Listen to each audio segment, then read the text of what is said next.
নমস্কার বন্ধুরা, marble Subrata IT ব্লগে আপনাদের সবাইকে স্বাগত। চলে এলাম আবার একটি নতুন মডুলার কিচেনের ভিডিও নিয়ে। মডুলার কিচেন কী করে সুন্দরভাবে ফুটিয়ে তুলতে হয় তারও একটা আবার ভিডিও নিয়ে চলে আসলাম। তার জন্য প্রথমেই আমরা সাদা মার্বেলগুলোকে সুন্দরভাবে কেটে নেব 10 mm করে। সেম টু সেম একইভাবে বেশ কিছু মার্বেল আমরা কেটে নিয়ে নেবো সাদা মার্বেলগুলো। তারপরে আমরা চলে আসবো কালো গ্রানাইটের দিকে। সেম প্রসেসে কালো গ্রানাইটগুলো 10 mm করে পাতলা পাতলা করে আমরা এমনভাবে কেটে নেবো যাতে মালগুলো ভেঙে না যায়। সেমভাবে মার্বেল বেশ কিছু কেটে আমরা একসাথে জমিয়ে নেব। জমিয়ে নেওয়ার পরে কালো গ্রানাইট যেগুলো আছে সেগুলোকেও বেশ কিছু করতে হবে। যতটা আপনার লাগবে ততটা পরিমাণ কাটবেন, যতটা লাগবে ততটা কাটতে হবে না। তারপরে চলে আসবো এবার আঠা পেস্টিংয়ের দিকে। সবসময় খেয়াল রাখবেন আঠা পেস্টিংয়ের সময় কিন্তু আটার সাথে সামান্য কালো একটু গ্রে সিমেন্ট যেটা হয় সেটাকে একটু ভালো করে মিক্স করে নিতে হবে।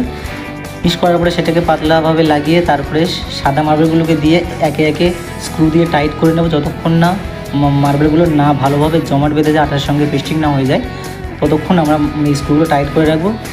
সেম টু সেম প্রসেসে সাদা মার্বেলগুলোর উপরে কালো গ্রানাইটগুলোকেও একইভাবে আঠা ও সিমেন্টের সাহায্যে সেম টু সেমভাবে আমরা পেস্টিং করে নেব। সবাই দেখতে পাচ্ছেন এখানে একে একে আমাদের 4টে বিট এখানে পেস্টিং করা হয়ে গেছে।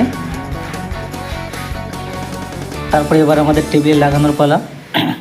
টেবিল লাগানোর সময় মনে রাখবেন যে সাদা মার্বেল যে দিকটা থাকবে সেদিকে আঠার সঙ্গে সামান্য একটু হোয়াইট সিমেন্ট মিশিয়ে নেবেন যাতে সাদা ভাবটা থাকে, যাতে কালো না হয়ে যায়, সেদিকে আপনাদের লক্ষ্য রাখতে হবে। তারপরে টেবিলের নিচে ওটাকে এমনভাবে পেস্টিং করতে হবে যাতে মালগুলো সরে না যায়। স্ক্রু দিয়ে ভালো করে টাইট দিতে হবে।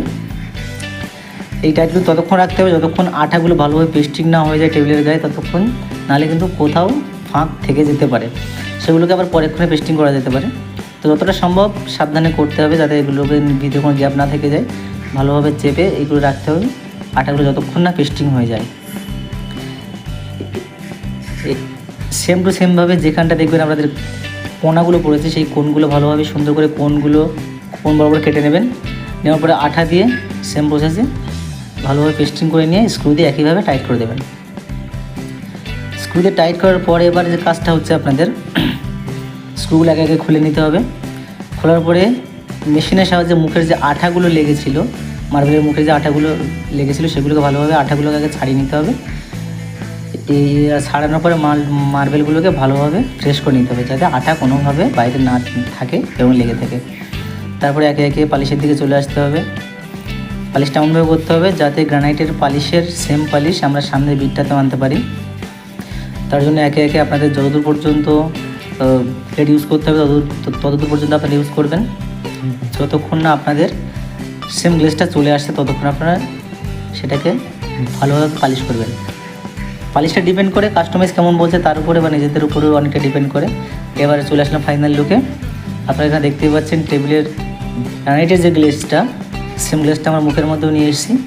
বিটের মধ্যে এখানে যে 5টা বিট হয়েছে সেম বিটের মধ্যে আমরা এই পালিশটাও নিয়ে চলে এসেছি।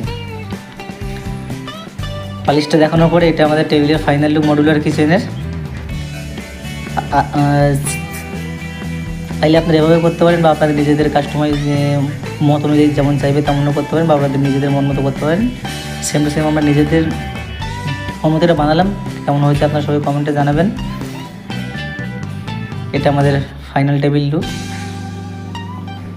আর সবসময় খেয়াল রাখবেন যেখানটা সিঙ্ক বসবে সিঙ্কের চারপাশটা কিন্তু যে নাচগুলো বেরিয়ে থাকে সেগুলোকে ভালোভাবে পালিশ করে নেবেন, তা না হলে ওখানটা সাদা থেকে যেতে পারে। টোটাল জিনিসের গ্লেজটা বা ডিজাইনটা একটু হলেও চেঞ্জ হতে পারে, সামান্য একটু ভুলের জন্য অনেকটাই ডিপেন্ড করে। এটা চলে আসলাম এই জায়গাটা আমাদের ডিশ ওয়াশার রাখার জায়গা, এটা সিঙ্ক, এদিকটা টেবিল পুরো। তো আপনারা দেখে দিলেন আমাদের টেবিলের ফাইনাল লুক। আজকের মতো সবাইকে টাটা, নমস্কার। সবাই ভালো থাকবেন, সুস্থ থাকবেন। দেখা হচ্ছে পরের আবার একটা নতুন কোনো ভিডিওতে। সবাইকে নমস্কার।